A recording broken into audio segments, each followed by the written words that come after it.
niños quieren salir y maestros, maestras, no nos tardamos muchísimo el día de hoy, porque vamos a dejar que el sermón más fuerte sea los testimonios de los que se bautizan.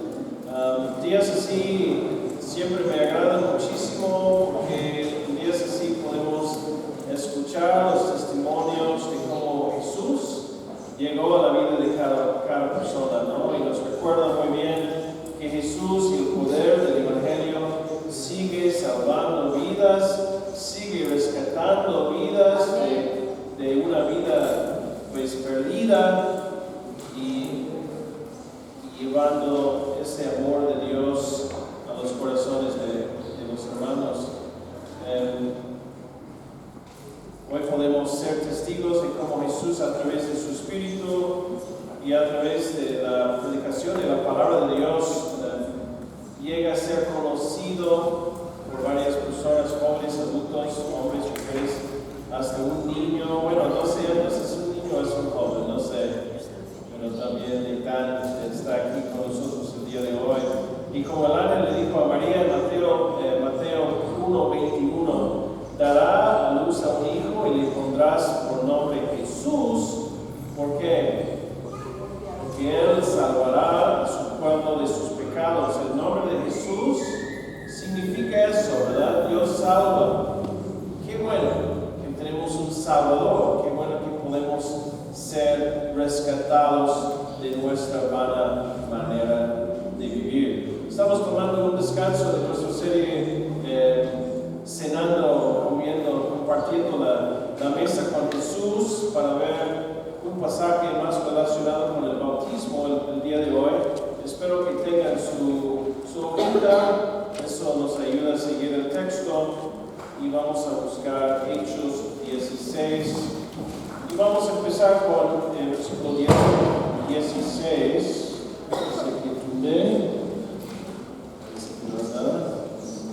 Muy bien, y si tenemos el micrófono, jóvenes, voy a pedir que ustedes me ayuden con la lectura del texto. Entonces vamos a empezar con Hechos 16.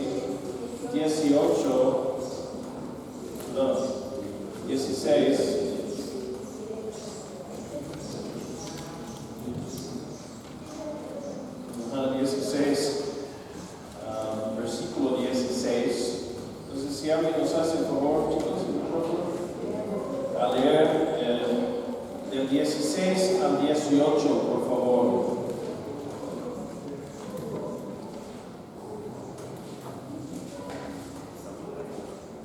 Aconteció que mientras íbamos a la oración, nos salió al encuentro una mujer que tenía espíritu de adivinación, la cual daba gran ganancia a sus manos adivinando. Esta, siguiendo a Pablo y a nosotros,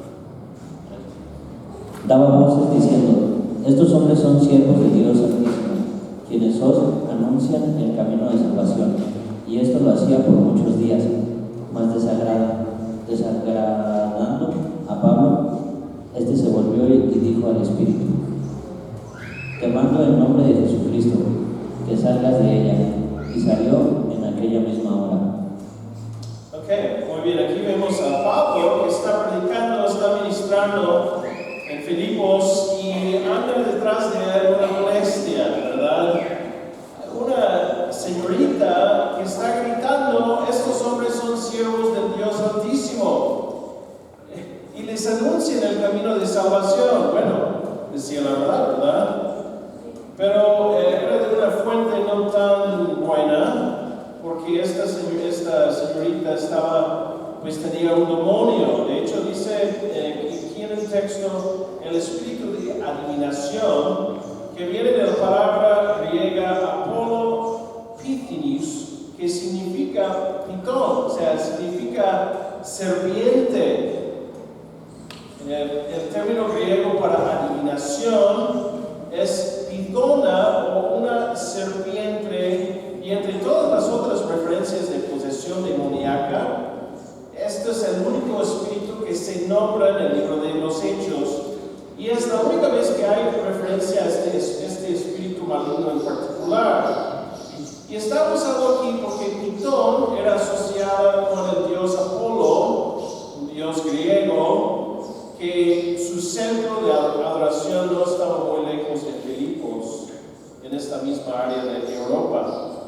Entonces aquí encontramos pues una mujer, una señorita poseída por un demonio, y por fin Pablo, como se cansa de la molestia, y pues echa fuera el demonio de esta persona, y vemos una sanación, una expulsión de un demonio o varios demonios. Y recordamos que Pablo no andaba buscando demonios para echarlos, ¿verdad? Como hoy en día a veces encontramos grupos que parece que su propósito principal es encontrar demonios y echarlos, ¿verdad?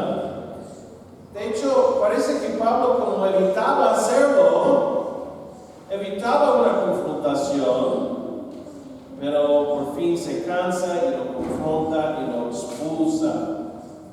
Hay un documental, un video, una película producido por la misión Nuevos Tribus, tal vez lo han visto. Se llama Etau. Ahora la misión se llama Etnos 360 y habla de una tribu en Papua Nueva Guinea, una tribu animista que creía en todo tipo de espíritus y tenía su chamán y todo, y su cultura saturada con el sobrenatural, creencias de todo tipo, supersticiones de todo índole. Pero los que ministraban ahí no jugaban ese juego de echar fuera demonios, solo predicaban el evangelio. Y poco a poquito, como la tribu llegó a tener fe en Jesús, toda la dinámica de brujería dejó de ser un factor en la tribu, en la vida de la tribu. Porque los que estaban predicando, predicaban el evangelio, y el evangelio tiene poder. ¿Qué dice Romanos 1:16? A la verdad no me avergüenzo del evangelio, pues es el poder de Dios para la salvación de todos los que creen, de los judíos primeramente y también de los que no son judíos. Entonces, primeramente vemos que el evangelio es poderoso. Ahí en sus apuntes, el evangelio es poderoso. Tiene poder de cambiar vidas. Dios nos ha sacado a cada uno de los que hemos llegado a sus pies de algún pecado, de algún ambiente pecaminoso, de algún vicio. Simplemente el hecho de no creer, dice la Biblia, que andábamos en la oscuridad. Pero el poder del evangelio nos llega y nos ilumina nuestra vida, pone luz en nuestros ojos, nos da esperanza, nos da el amor de Dios y nos da vida abundante, vida eterna.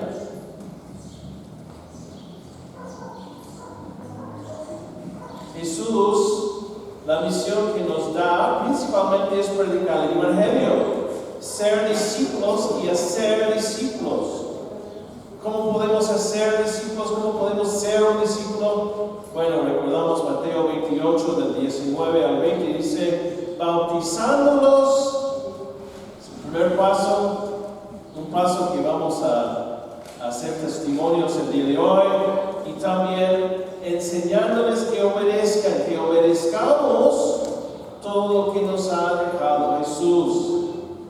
¿Cómo podemos ser un discípulo? Llegar a entender y aceptar y confiar en Jesús como nuestro Salvador, bautizarnos y luego seguirle, ser su discípulo, su aprendiz, su alumno. El evangelio tiene poder de alcanzar a la persona más vil. De hecho, recordamos lo que dijo Pablo de nosotros, que Dios escogió qué tipo de persona. La más vil, los débiles, no los nobles, los pocos, ¿verdad? Así alcanza Dios a nosotros. Pero ¿qué pasa aquí? El evangelio también es provocativo. El evangelio es provocativo. ¿Alguien quiere leer del 19 al 24, por favor? Pero viendo sus amos que había salido la esperanza de su ganancia, prendieron a Pablo y a Silas. Los trajeron al foro ante las autoridades y presentándolos a los magistrados, dijeron: Estos hombres, siendo judíos, alborotan nuestra ciudad y enseñan costumbres que no nos es lícito recibir ni hacer, pues somos romanos. Y se agrupó al pueblo contra ellos, y los magistrados, rasgándole las ropas, ordenaron azotarle con varias varas. Después de haberlo azotado mucho, los echaron en la cárcel, mandando al carcelero que los guardase con seguridad, el cual recibió este mandato, los metió en el calabozo de más adentro y les aseguró los pies en el centro. Ok, muy bien, gracias, Brian. ¿Qué vemos? Que a veces el Evangelio tiene unas consecuencias adversas, difíciles. Algunos 12 de nosotros fuimos a Oaxaca hace como 3 semanas y nos contó Gaspar de un misionero que llegó a un pueblo y por gracia de Dios le encargaron de la tienda comunitaria del pueblo. Entonces él empezó a administrar esa tienda, una tienda que estaba, la verdad, cayó en desgracia, no tenía nada de productos, no tenía abasto, y a través de la administración sabia de ese hermano cristiano, la tienda empezó a tener más abasto, más productos, ya tenía cierta ganancia cuando antes no, y la tienda creció, y con eso también el favor que él tenía con la colonia, con el pueblo, porque estaba dando un servicio que ellos necesitaban. Pero había un detalle, que el hermano cristiano dejó de vender vino y dejó de vender tabaco en la tienda. Pero por ver los resultados el pueblo estaba tranquilo. Pero ya llegaron después de estar fuera del pueblo un tiempo, 2 o 3 señoras, y fueron a la tienda y pedían para su vicio, y al darse cuenta que no hubo vino y que no hubo cigarros, ellas se pusieron así chismosas y enojadas. ¿Y saben qué pasó? Todo el pueblo se movió en su contra. Terminó el pueblo, la comunidad, quemando su casa, corriendo del pueblo. En consecuencia, en gran parte por sus convicciones como cristiano. A veces nuestra fe causa conflictos, ¿verdad? En este caso, los intereses económicos de los dueños de la joven fueron tocados y reaccionaron con violencia. Pablo y Silas son golpeados y encarcelados injustamente. ¿Qué dijo el mismo Jesús? En Mateo 10, no tienen que buscarlo, pero Mateo 10, 34 dice: ¿no creen que he venido a traer paz a la tierra? No vine a traer paz sino espada, porque he venido a poner en conflicto al hombre contra su padre, a la hija contra su madre, a la nuera contra su suegra. Los enemigos de cada cual serán de su propia familia. No sé, ¿verdad? Desconozco, pero no sé si aún los que se bautizan el día de hoy, en cierta forma están creando un conflicto en su familia extendida, tal vez con sus vecinos. Porque tal vez después del día de hoy van a decirles: oye, ¿por qué se vuelve usted, aleluya? ¿Por qué se vuelve usted cristianito? Hay un sitio del internet de voz de los mártires, y así dice ese sitio de la persecución en partes de México. Dice lo que significa seguir a Cristo en México. Los conversos cristianos son rechazados por su comunidad y a menudo se ven obligados a abandonar sus hogares y aldeas en algunas zonas rurales. En ocasiones, grandes grupos de cristianos han sido expulsados de sus hogares. Los conversos y los testigos fieles de Cristo pierden su trabajo, sus herencias y sus tierras. Los que permanecen en sus comunidades son marginados, en parte porque no participan en celebraciones paganas que incluyen borracheras y libertinaje.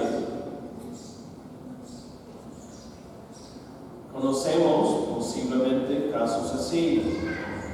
Cuando vamos y visitamos a Oaxaca, el hermano Gaspar siempre nos recuerda de esta realidad y nos cuenta de casos de gente que ha llegado a Cristo y han perdido sus herencias, han perdido su familia.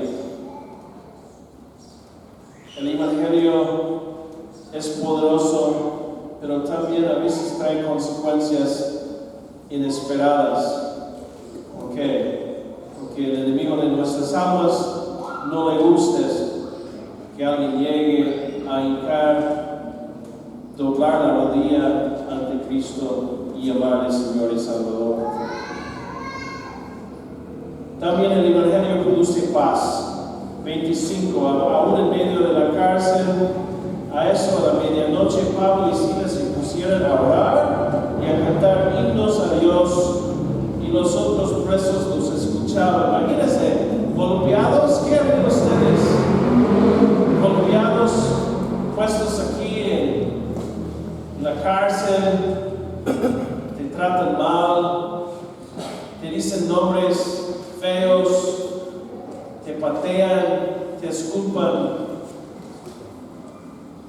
Pero Pablo y Silas cantando. El Evangelio nos da paz en medio de circunstancias adversas, tal vez en medio de una calle de vecinos que no les caemos bien, o tal vez la misma familia que ya empiezan a vernos como bichos raros. Dios nos da paz. El Evangelio, esa esperanza que tenemos, las buenas nuevas de Dios, el hecho que no hay condenación para los que están en Cristo Jesús. No hay condenación, hermanos. Nos da paz, nos da gozo, y aún en medio de la cárcel ellos cantan. David dijo algo parecido en Salmo 34, si quieren buscarlo, Salmo 34, vamos a leer del 4 al 8, Salmo 34, del 4 al 8, dice David: busqué al Señor y Él me respondió, me libró de todos mis temores, radiantes están los que a Él acuden, jamás su rostro se cubre de vergüenza. Este pobre clamó y el Señor lo oyó y lo libró de todas sus angustias. El ángel del Señor acampa en torno a los que le teman y los defiende. Prueban y ven que el Señor es bueno, dichosos los que en Él se refugian. Pablo y Silas, y tal vez no veían su ángel ahí junto a ellos, pero sabían que el ángel del Señor, el ángel de Dios, estaba a su lado. Tal vez cuando estamos en situaciones en la escuela, en la calle, en la familia, podemos contar y debemos saber que podemos contar con la presencia de Dios con nosotros. En un pueblo donde había mucha adoración a dioses ajenos, Pablo y Silas sabían que Dios estaba con ellos.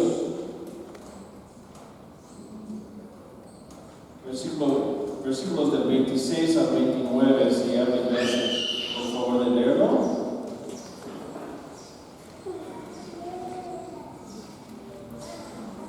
Del 26 al 29.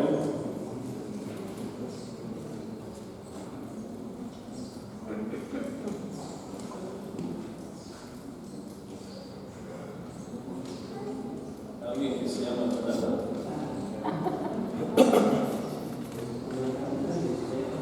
16, capítulo 16, del 26 al 29.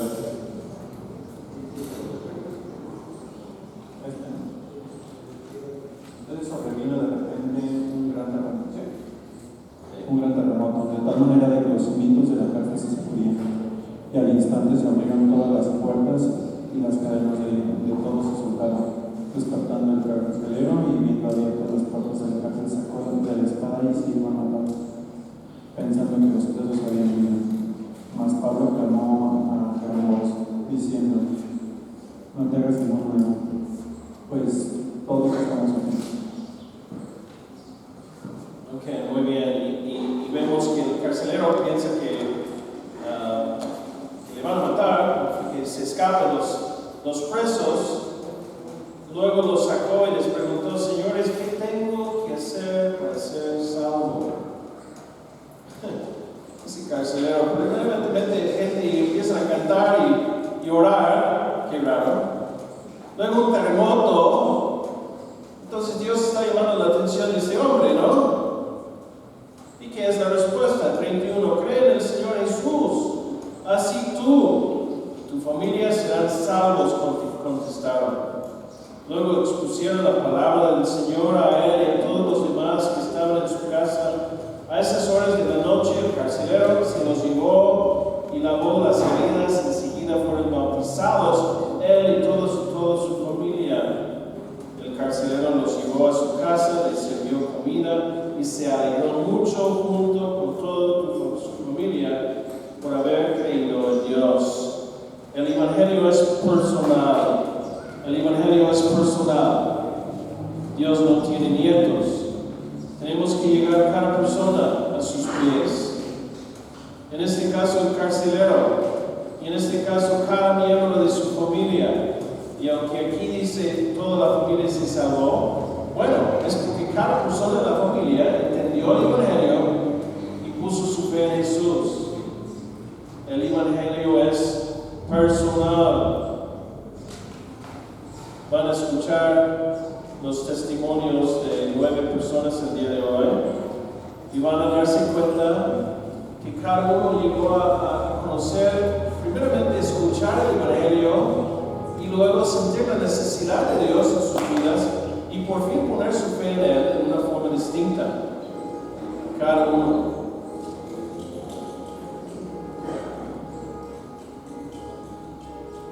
¿Cuáles conclusiones podemos ver? ¿Qué tipo de aplicación podemos ver? Jesús nos libera de nuestra esclavitud. Jesús nos libera de nuestra esclavitud.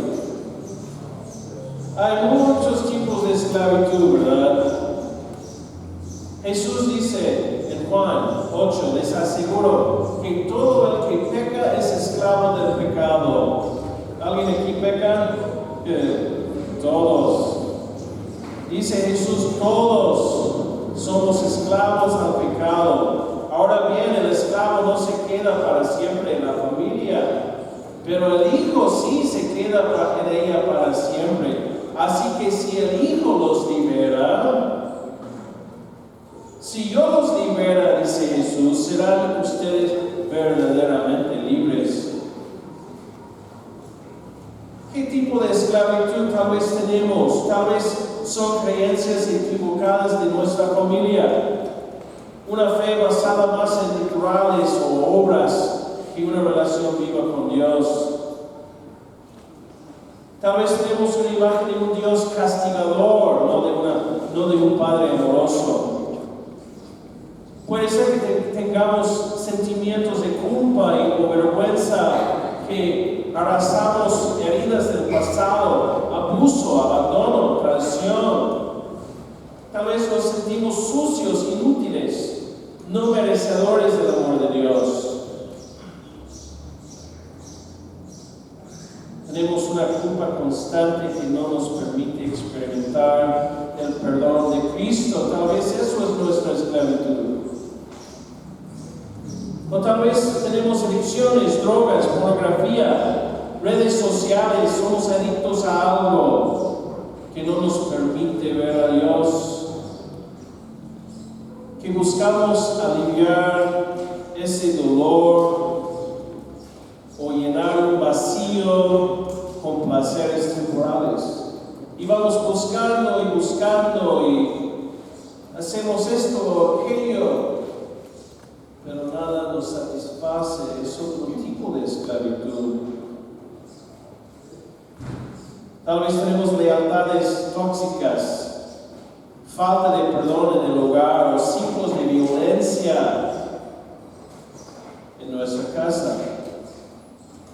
Lo que a veces decimos hábitos o pecados generacionales que aprendemos de nuestros papás aunque no quisiéramos, porque esto puede ser el único patrón que conocemos y caemos exactamente en lo mismo. Vemos cosas en nuestros papás que odiamos, pero seguimos que llegamos a hacer exactamente lo mismo. Tal vez esa es nuestra esclavitud. O tal vez tenemos temor a la muerte, al futuro, al fracaso, a la pobreza, miedo a perder el trabajo, la pareja, los hijos, la salud. El temor domina nuestras decisiones y no nos permite vivir en libertad.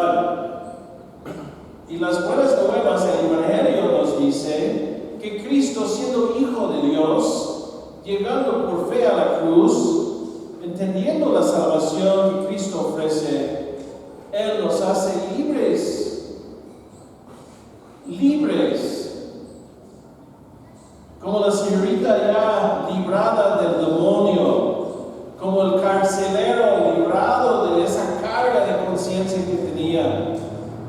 Jesús nos da libertad. Amén.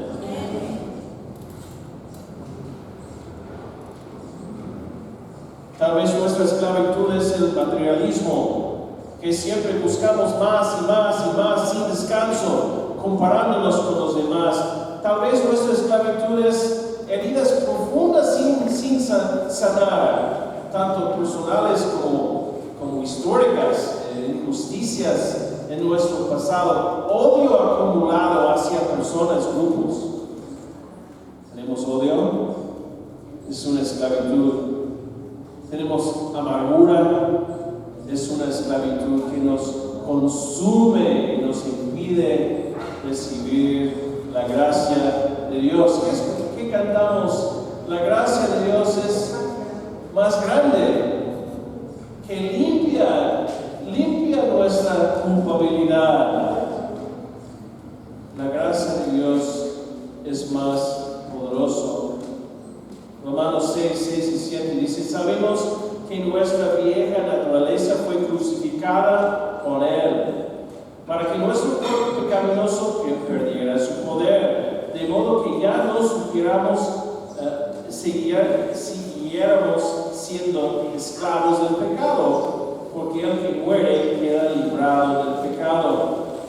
En el bautismo hay un símbolo, ¿verdad? Se habla de la cruz. Cuando uno se baja a las aguas, ha muerto a una vieja forma de vivir. Morimos con Cristo. Y como les digo a los jóvenes, que si nos caen mal, nos dejamos ahí un rato. Pero cuando suben en las aguas, es como la resurrección de una nueva vida, simbolizando que hemos muerto al pecado.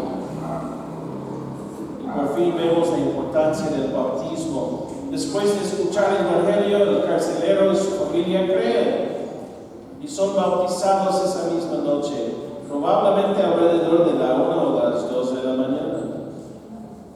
No sabemos si se fueron al río. Pablo conocía a un grupo de mujeres orando junto a un río en Filipos. No sabemos si tenían una tina o una cisterna. No esperaban una ceremonia especial, ni en su caso clases, ni ropa adecuada. Fue una respuesta inmediata y pública de obediencia a la fe. El bautismo es algo bonito, es una respuesta de nuestra fe. El bautismo no requiere perfección, sino un corazón dispuesto y arrepentido. No nos hace más santos, pero es un paso de obediencia, ¿verdad? El ladrón de la cruz murió sin bautizarse, y Jesús le dijo: hoy mismo te veré en el paraíso. El bautismo no nos salva, pero el bautismo expresa de una forma clara nuestro compromiso de andar como hijo de Dios. También nos identifica con la iglesia local.